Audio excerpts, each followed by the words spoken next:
رسول اللہ رحلت فرما گئے۔ چاہیے تو یہ تھا کہ جس مقام پر رسول اسلام کو چھوڑ گئے تھے بھئی ترقی نہ کرتا تو کم سے کم اسی مقام پر تو قائم رہتا کہ جس نقطے پر رسول نے اسلام کو چھوڑا تھا اسی نقطے پر قائم رہتا، لیکن تاریخ کہتی ہے کہ اسلام اپنے مقام پر قائم نہ رہ سکا اور پیچھے ہٹتا گیا، اور ہٹتے ہٹتے پورے 50 سال کے بعد اسلام محمدیت سے ہٹ کر یزیدیت تک آ پہنچا۔ بھائی جس کرسی پر محمد بیٹھا کرتے تھے اس کرسی پر یزید آ بیٹھا۔ جو جھوٹ میں ماہر ترین ہو، امیر سے بھی جھوٹا وعدہ کرے، غریب سے بھی جھوٹا وعدہ کرے، امیر کو وعدہ دے کرسی کا، غریب کو وعدہ دے روٹی کا۔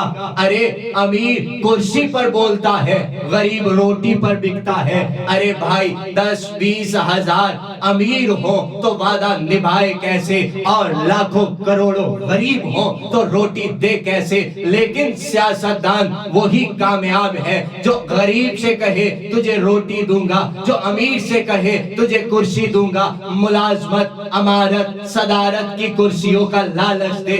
اب سنو، سلطان الانبیاء نے سرزمین مکہ میں ایک تحریک کا آغاز کیا۔ یہ تحریک کوئی سیاسی تحریک نہیں تھی بلکہ خالص دینی تحریک تھی جس کا نام اسلام ہے۔ امیر بھی اس کے مخالف، غریب بھی اس کے مخالف۔ بھئی امیر کو خطرہ ہے کہ کلمہ پڑھوں گا تو کرسی چھوڑنا پڑے گی، غریب کو ڈر ہے کہ کلمہ پڑھوں گا تو نوابین عرب مزدوری سے چھٹی کرا دیں گے۔ امیر کرسی کی خاطر کلمہ نہیں پڑھتا، غریب روٹی کی فکر میں کلمہ نہیں پڑھتا کہ خود غریب ہے، ہم کو کھانا کہاں سے کھلائے گا۔ لہٰذا تحریک اسلام کے رہبر صادق کے مکے کے نواب اور رئیس بھی دشمن، اور مکے کے مزدور اور غریب بھی دشمن۔ خدا جانے مسلمانوں نے انہیں پسے پشت کیوں ڈال دیا ہے۔ شاید ان دونوں میں ہر ایک کا ایک ایک قصور ہے۔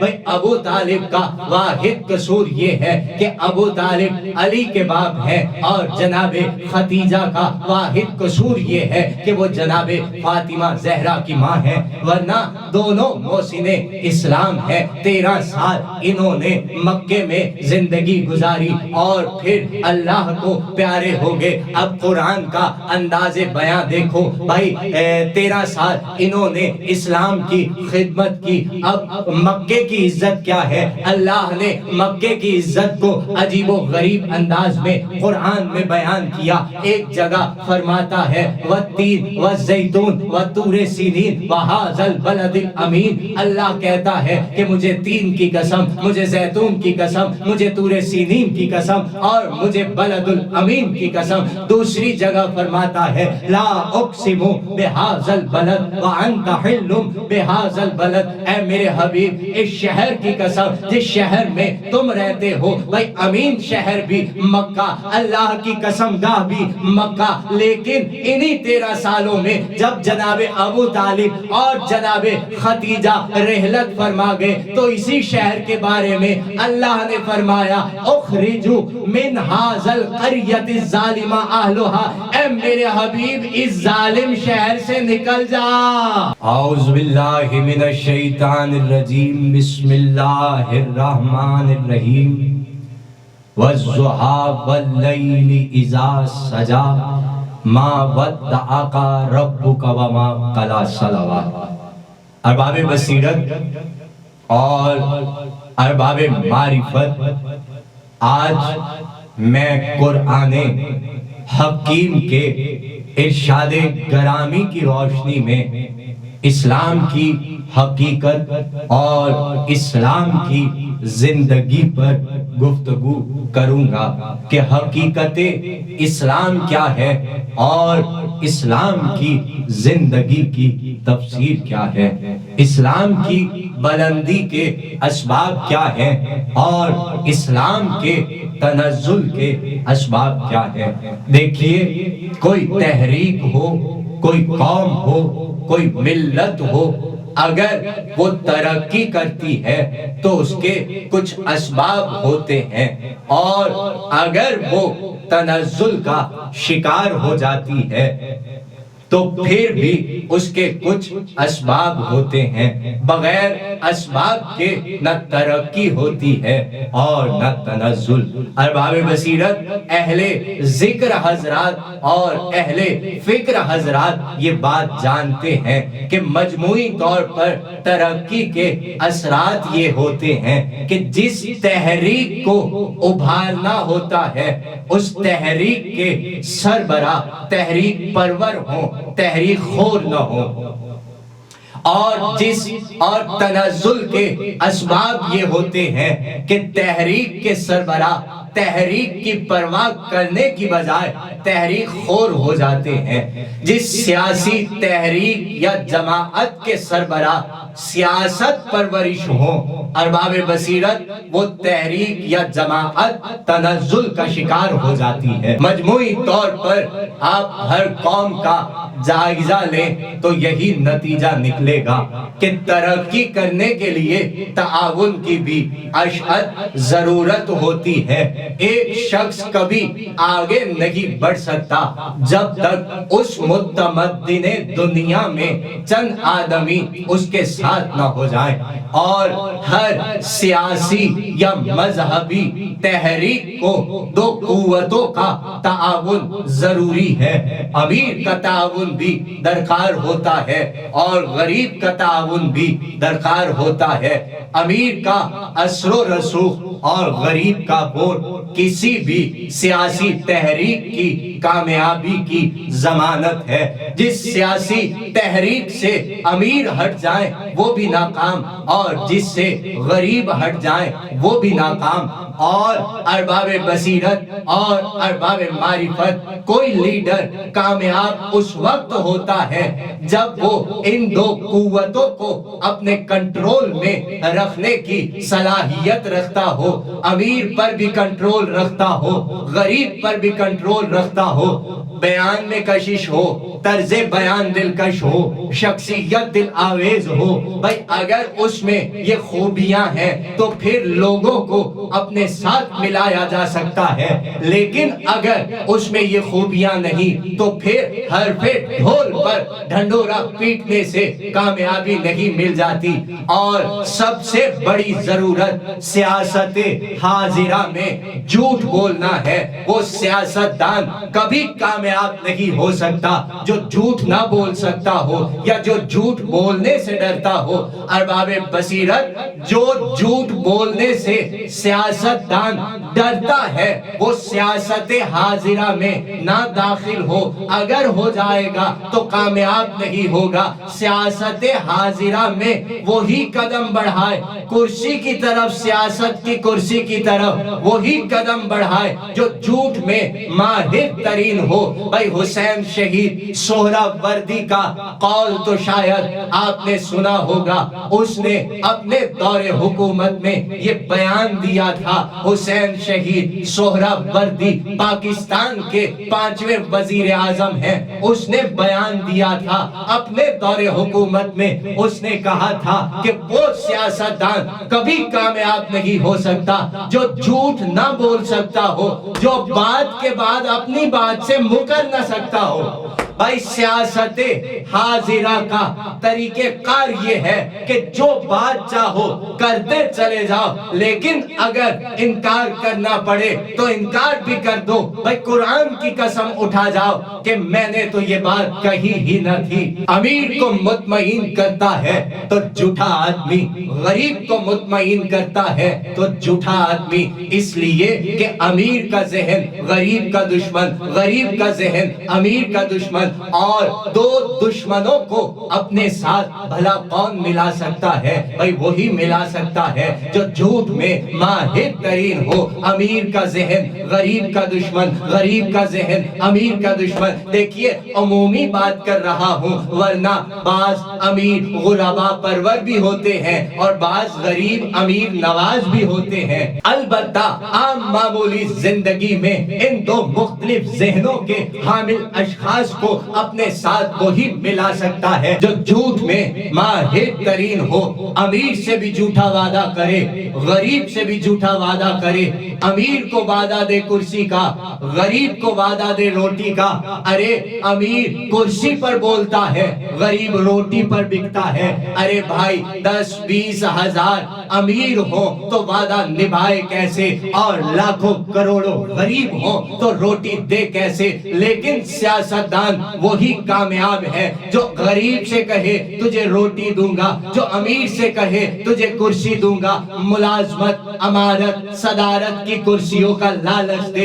اب سنو, سلطان الانبیاء نے سرزمین مکہ میں ایک تحریک کا آغاز کیا. یہ تحریک کوئی سیاسی تحریک نہیں تھی بلکہ خالص دینی تحریک تھی جس کا نام اسلام ہے. امیر بھی اس کے مخالف, غریب بھی اس کے مخالف. بھئی امیر کو خطرہ ہے کہ کلمہ پڑھوں گا تو کرسی چھوڑنا پڑے گی, غریب کو ڈر ہے کہ کلمہ پڑھوں گا تو نوابین عرب مزدوری سے چھٹی کرا دیں گے. امیر کرسی کی خاطر کلمہ نہیں پڑھتا, غریب روٹی کی فکر میں کلمہ نہیں پڑھتا کہ خود غریب ہے, ہم کو کھانا کہاں سے کھلائے گا. لہٰذا تحریک اسلام کے رہبر صادق کے مکے کے نواب اور رئیس بھی دشمن اور مکے کے مزدور اور غریب بھی دشمن. فرد واحد ہے تحریک اسلام چلانے والا, اور تحریک بھی کوئی مقامی نہیں ہے, ضمنی نہیں ہے, صوبائی نہیں ہے,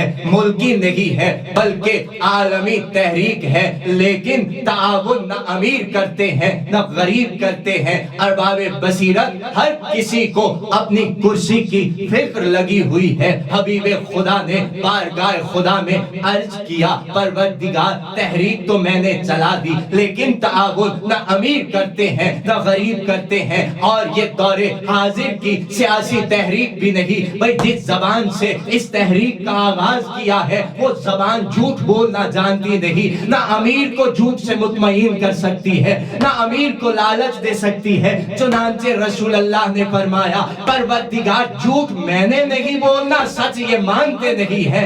پروردگار اب بتا میں کیا کروں. ارباب بصیرت اب بتائیے, جب سارے عزیز و اقارب بھی چھوڑ چکے ہوں تو تحریک کیسے چلے گی. اللہ نے کی اس مجبوری کا حل پوری صورت میں نازل کر دیا. وَالضُّحَىٰ وَاللَّيْلِ إِذَا سَجَىٰ مَا وَدَّعَكَ رَبُّكَ وَمَا قَلَىٰ. ارباب بصیرت یہ پوری صورت پیغمبر کی اس مجبوری کا حل ہے. ارے مجبوری سمجھ میں آئی, تحریک عظیم ہے لیکن تعاون نہ امیر کرتے ہیں نہ غریب کرتے ہیں, جبکہ تحریک کی کامیابی کی ضمانت یہ ہے کہ امیر بھی ساتھ ہو غریب بھی ساتھ ہو. ارے امیر بھی چھوڑ گئے غریب بھی چھوڑ گئے, لیکن مالک کائنات فرماتا ہے, مجھے ضحیٰ کی قسم, مجھے رات کی قسم جب وہ چھا جاتی ہے, یا یوں کہہ لو کہ مجھے دن کی قسم, مجھے رات کی قسم, یا یوں کہہ لو کہ مجھے نور کی قسم, مجھے ظلمت کی قسم, یا یوں کہہ لو کہ مجھے سیاہ کی قسم, مجھے سفید کی قسم. اے میرے حبیب اگر انہوں نے چھوڑ دیا ہے, بھئی امیر چھوڑ جائے فکر نہ کرو, غریب چھوڑ جائے فکر نہ کرو. اے میرے حبیب میں نے تو نہیں چھوڑا, لیکن میں تمہارا رب تمہارے ساتھ ہوں. امیر چھوڑ جائیں تو فکر نہ کرو, غریب چھوڑ جائیں تو فکر نہ کرو, لیکن میں تمہارا رب تمہارے ساتھ ہوں. اے میرے حبیب فکر کیوں کرتے ہو, میں تنہا تمہارے لیے کافی ہوں. اے میرے حبیب پہلے کتنے احسان تم پر کر چکا ہوں اور آئندہ کتنے احسان تم پر کروں گا. وَلَلْآخِرَةُ خَيْرٌ لَكَ مِنَ الْأُولَىٰ. اگرچہ تم پر پہلے بھی بہت سارے احسانات کیے ہیں اور جو بعد میں کرنے ہیں وہ پہلے سے کہیں زیادہ ہوں گے. ارباب بصیرت وہ پہلے والے احسانات کیا ہیں؟ اللہ فرماتا ہے, کیا یہ میرے تم پر احسان نہیں ہے؟ الم یجد کا یتیمن فہوا. اے میرے حبیب کیا تم یتیم نہیں تھے, ہم نے تمہیں پالا. کیا تم ہدایت کے راستے پر سرگرداں نہیں تھے, ہم نے تمہاری رہنمائی کی. کیا تم غریب نہیں تھے, ہم نے تمہیں غنی کیا. ارباب بصیرت اور ارباب معرفت اب میں دعوت فکر دے رہا ہوں حافظان قرآن کو جو چند گھنٹوں میں قرآن ختم کر لیتے ہیں الحمد سے والناس تک، ارے انہوں نے کبھی ان آیات پر بھی غور کیا ہے کہ یہ آیات کیا کہہ رہی ہے؟ اللہ ان آیات میں کیا فرمانا چاہ رہا ہے؟ اے حافظ قرآن، حفظ کرنا تو آسان ہے مگر سمجھنا مشکل ہے۔ اللہ فرماتا ہے کہ تم غریب تھے، میں نے تمہیں غنی کیا، تم یتیم تھے، میں نے تمہیں پالا ہے۔ بھئی یہ قرآن کہہ رہا ہے اور سیاہ سفید کی قسم اٹھا کر کہہ رہا ہے کہ تم یتیم تھے تو ہم نے تمہیں پالا، تم غریب تھے تو ہم نے تمہیں دولت مند کیا ہے۔ بھئی یہ اللہ فرما رہا ہے جو جھوٹ نہیں بولتا ہے، جو بولتا ہے سچ بولتا ہے۔ اب ہر اہل شعور یہ بات جانتا ہے کہ جب محمد غریب تھے تو دولت جناب خدیجہ نے دی، اور جب محمد یتیم تھے تو پالا جناب ابو طالب نے ہے۔ لیکن قرآن میں اللہ قسم اٹھا کر کہہ رہا ہے کہ مجھے دن اور رات کی قسم، مجھے سیاہ اور سفید کی قسم، مجھے نور اور ظلمت کی قسم کہ محمد تم یتیم تھے تو میں نے تمہیں پالا ہے۔ بھئی اللہ نے جناب ابو طالب کا نام نہیں لیا، اللہ بھی قرآن میں حلفیہ بیان دے رہا ہے اور تاریخ بھی قسم اٹھا کر کہہ رہی ہے کہ محمد یتیم تھے تو پالا جناب ابو طالب نے تھا، محمد غریب تھے تو دولت جناب خدیجہ نے دی تھی۔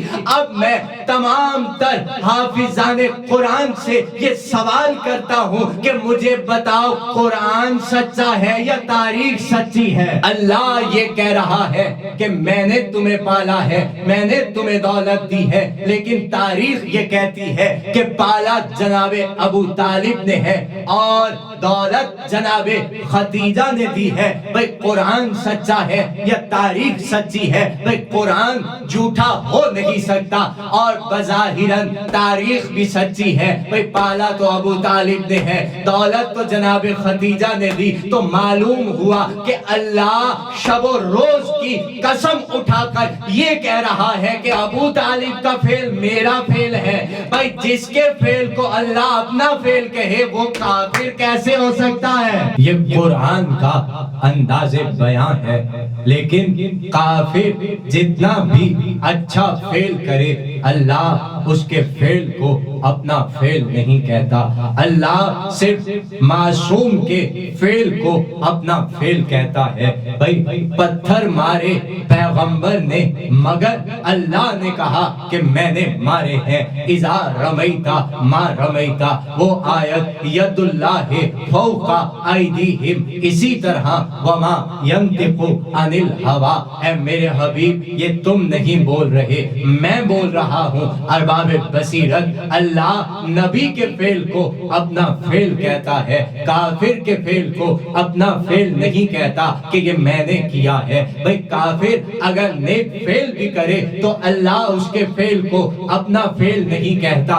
کیونکہ اللہ کافر کے فعل کو اپنا فعل کہنا اپنی توحید کی توہین سمجھتا ہے۔ بھئی ایک بڑے کافر نے ایک بڑے نبی کو پالا ہے، بڑے کافر کا نام تھا فرعون اور بڑے نبی کا نام ہے موسیٰ۔ ایک بڑے کافر نے ایک بڑے نبی کو پالا ہے۔ اللہ نے قرآن میں جناب محمد کا تذکرہ بھی کیا ہے اور موسیٰ کا تذکرہ بھی کیا ہے، اور محمد اور موسیٰ کے پالنے والوں ابو طالب اور فرعون کا تذکرہ بھی کیا ہے، مگر اللہ نے جناب ابو طالب کے تذکرے میں اور فرعون کے تذکرے میں فرق رکھا ہے۔ اللہ موسیٰ کو فرماتا ہے کہ اے موسیٰ فرعون تم سے کہتا تھا الم نور ربک فین والدہ، فرعون تم سے کہتا تھا کہ موسیٰ تجھے میں نے پالا ہے، لیکن اللہ محمد کے بارے میں کہتا ہے کہ اے محمد تمہیں میں نے پالا ہے۔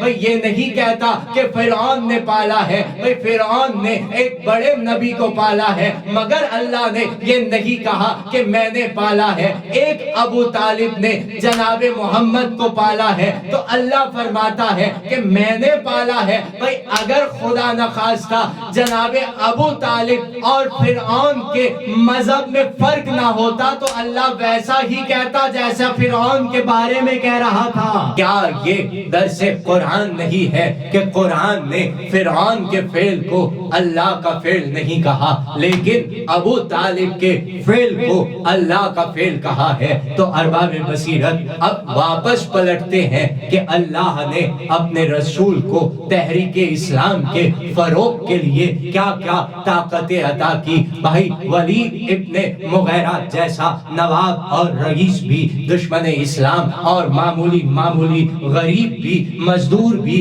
دشمن اسلام۔ اب مبلغ کیا کرے بھائی؟ جہاں امیر ساتھ دے نہ غریب ساتھ دے، اب مبلغ کیا کرے؟ اللہ فرماتا ہے اے میرے حبیب امیروں کی پرواہ کرو نہ غریبوں کی پرواہ کرو۔ بھائی یہ چھوڑتے ہیں تو چھوڑ جائیں۔ اے میرے حبیب میں نے تمہیں جو دو طاقتیں عطا کر دی ہے ان دو طاقتوں کی بدولت عالم کائنات میں اسلام کو فروغ دے۔ ایک طاقت ہے ابو طالب کے بازو اور دوسری طاقت ہے جناب ختیجہ کی دولت۔ بھائی یہ میرے وہ احسان ہے جو ہر احسان پہ بلند ہے۔ بھائی ابو طالب میں نے تجھے اس لیے دیا کہ اگر امیر کلمہ نہیں پڑھتے تو بھائی ان کی گردن کو ابو طالب کے بازوؤں کے زور سے جھکا، اور اگر غریب روٹی کے ڈر سے کلمہ نہیں پڑھتے تو یہ لے ختیجہ کا لنگر دولت و ثروت، ان کو روٹی کھلا اور کلمہ پڑھا۔ ارباب بصیرت اور ارباب معرفت، اگر جناب ابو طالب نہ ہوتے تو امیر کو کلمہ نصیب نہ ہوتا، اور اگر جناب ختیجہ نہ ہوتی تو غریب کو کلمہ نصیب نہ ہوتا۔ یہ دونوں محسن اسلام ہے۔ جب تک کائنات قائم ہے ابو طالب کا بھی اسلام پر احسان ہے اور جناب ختیجہ کا بھی اسلام پر احسان ہے۔ بھئی ابو طالب اور جناب ختیجہ، ابو طالب بھی 12 معصوموں کا باپ ہے اور جناب ختیجہ بھی 12 معصوموں کی ماں ہے۔ بھئی بتا سکتے ہو وہ 12 کون ہے؟ بھئی امام حسن سے لے کر امام مہدی تک 11، اور ان 11 کے ساتھ اگر علی مل جائے تو بھائی ان 12 کا باپ ہے ابو طالب، اور مولا حسن سے لے کر امام مہدی تک 11، اور اگر ان 11 کے ساتھ جناب زہرا مل جائے تو ان 12 کی ماں ہے جناب ختیجہ۔ خدا جانے مسلمانوں نے انہیں پسے پشت کیوں ڈال دیا ہے؟ شاید ان دونوں میں ہر ایک کا ایک قصور ہے۔ بھئی ابو طالب کا واحد قصور یہ ہے کہ ابو طالب علی کے باپ ہے، اور جناب ختیجہ کا واحد قصور یہ ہے کہ وہ جناب فاطمہ زہرا کی ماں ہے، ورنہ دونوں محسن اسلام ہے۔ 13 سال انہوں نے مکے میں زندگی گزاری اور پھر اللہ کو پیارے ہو گئے۔ اب قرآن کا انداز بیان دیکھو بھائی، 13 سال انہوں نے اسلام کی خدمت کی۔ اب مکے کی عزت کیا ہے؟ اللہ نے مکے کی عزت کو عجیب و غریب انداز میں قرآن میں بیان کیا۔ ایک جگہ فرماتا ہے والتین والزیتون وطور سینین وہذا البلد الامین، اللہ کہتا ہے کہ مجھے تین کی قسم، مجھے زیتون کی قسم، مجھے طور سینین کی قسم اور مجھے بلد الامین کی قسم۔ دوسری جگہ فرماتا ہے لا اقسم بہذا البلد وانت حل بہذا البلد، اے میرے حبیب اس شہر کی قسم جس شہر میں تم رہتے ہو۔ بھائی امین شہر بھی مکہ، اللہ کی قسم گاہ بھی مکہ، لیکن انہی 13 سالوں میں جب جناب ابو طالب اور جناب ختیجہ رحلت فرما گئے تو اسی شہر کے بارے میں اللہ نے فرمایا اخرجوا من ھذا القریۃ الظالمہ اہلھا، اے میرے حبیب اس ظالم شہر سے نکل جا۔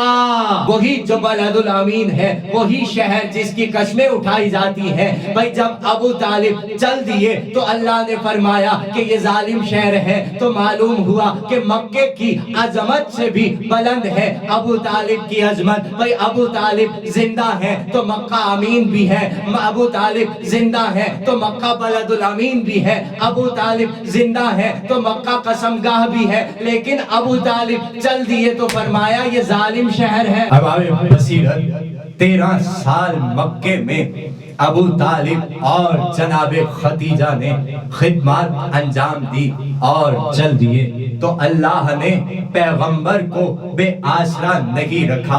ابو طالب کی دستار علی کے سر پر اور جناب ختیجہ کی چادر زہرا کے سر، دو متبادل مل گئے۔ مکے میں 13 سال ابو طالب اور جناب ختیجہ، مدینے میں 10 سال علی و فاطمہ۔ یہ ہے اسلام کی 23 سالہ عروجی زندگی، معراج حیات، ارتقائی زندگی۔ ارباب بصیرت اور ارباب معرفت، میں نے پہلے عرض کیا ہے کہ قوموں کی ترقی کا راز اس میں ہے کہ سربراہ قوم پرور ہوں۔ کسی تحریک کی ترقی کا راز اس میں ہے کہ اس کے سربراہ تحریک پرور ہوں۔ اسلام نے ان 23 سالوں میں ترقی کی ہے کیونکہ سربراہ اسلام پرور تھے۔ یہ ساری تاریخ اسلام کا خلاصہ ہے۔ سربراہ تحریک پرور ہوں تو ترقی ہوتی ہے، تحریک خور ہوں تو تنزل